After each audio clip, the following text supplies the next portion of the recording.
Saya seorang wanita yang sudah bersuami. Dosakah saya ketika punya rasa suka pada seorang pria? Pertanyaan yang berat, namun sangat menarik untuk dikaji.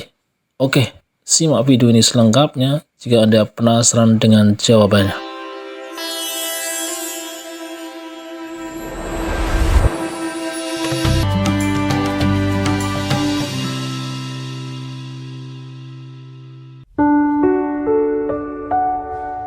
Dalam kehidupan ini, sangatlah sulit memisahkan interaksi antara laki-laki dan perempuan. Di kuliah ketemu lawan jenis, di tempat kerja ketemu lawan jenis, di kumpulan RT RW ketemu lawan jenis lagi. Bahkan di tempat ngaji sekalipun bisa ketemu dengan lawan jenis. Hampir dikatakan mustahil saat ini memisahkan aktivitas laki-laki dengan perempuan. Sedang pepatah Jawa mengatakan, witing tresno jalaran soko kulino. Sering ketemu, sering berinteraksi bisa menumbuhkan rasa di dalam hati. Tanpa dinyana, tanpa disangka, muncul benih-benih rasa suka. Padahal dah punya pasangan anak pertua. Terus gimana ini? Pertanyaannya, dosakah punya rasa semacam itu? Oke, yang namanya rasa di dalam dada memang terkadang tidak mudah untuk diduga. Bahkan terkadang kita tidak bisa mengendalikannya. Saat melihat teman kerja yang santun, baik hati, ganteng, ramah, perhatian sama istrinya sendiri, rajin beribadah, muncul rasa simpati. Beda banget ya dengan suami saya, begitu pikir dalam hati. Saat melihat seorang ustadz masih muda, tampan, penyampaiannya enak didengar, penjelasannya mudah dipahami, muncul rasa mengagumi, tumbuh rasa menyukai, apalagi jika dibandingin dengan sang suami. Bagi langit dan bumi. Kembali pada pertanyaannya, dosakah punya rasa suka seperti itu? Selama itu hanya rasa, dan rasa itu tidak terus dijaga, apalagi diwujudkannya dalam perbuatan nyata, insya Allah tidak dosa. Akan tapi jika rasa itu terus dibiarkan tumbuh dan berkembang tanpa ada usaha untuk menyingkirkannya, tanpa ada ikhtiar untuk membuangnya, ya dosa. Jika mata saja ketika terpesona saat melihat lawan jenis di seberang sana, pandangan pertama adalah tidak apa-apa. Selanjutnya dosa. Apalagi hati.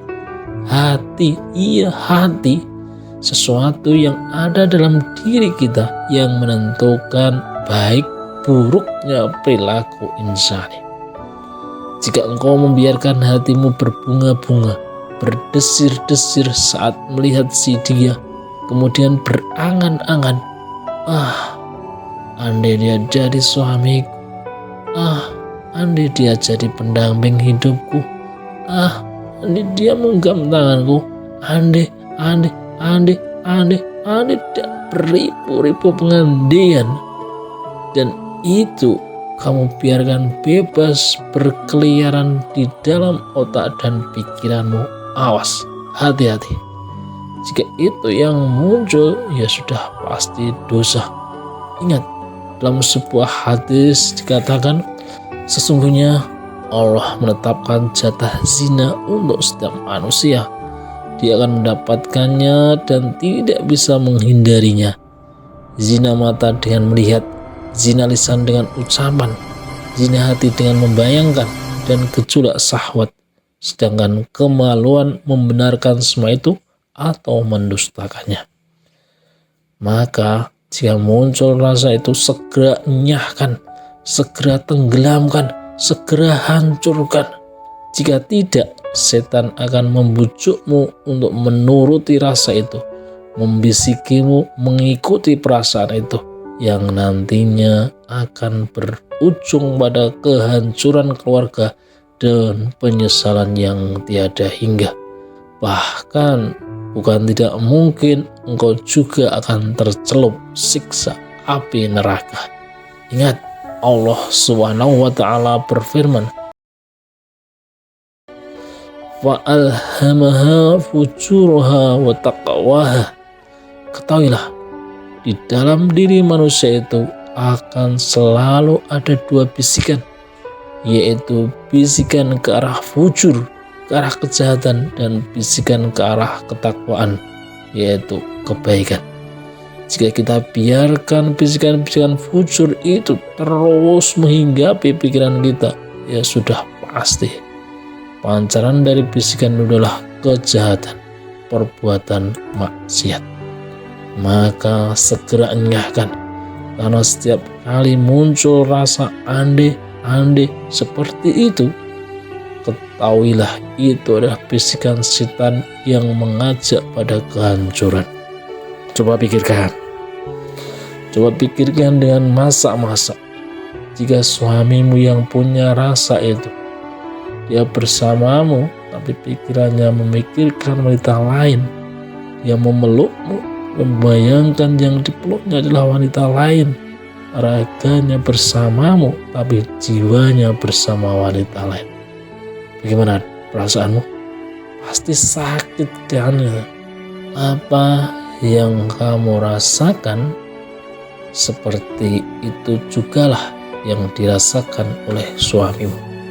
Pertanyaan berikutnya adalah, bagaimana cara mengenyahkan rasa itu? Usaha nyatanya adalah meminimalisir dan membatasi interaksi dengan si dia. Batasi, jauhi, bila memungkinkan tidak pernah lagi berinteraksi. Usaha berikutnya adalah dekati Allah, karena dialah sang pemilik hati setiap hamba, sang penguasa rasa setiap manusia. Dialah satu-satunya zat yang mampu membolak-balikkan hati. Panjatkan doa kepadanya, ya muqallibal qulub, wahai zat yang mampu membolak-balikkan hati, tetapkanlah hati ini hanya kepada Engkau yang halalkan. Jauhkanlah hati kami dari yang Engkau haramkan. Setiap kali muncul rasa itu, segera lafadzkan ta'awudz. A'udzubillahi minasyaitonirrajim. Ya Allah, lindungilah diri kami dari bisikan setan.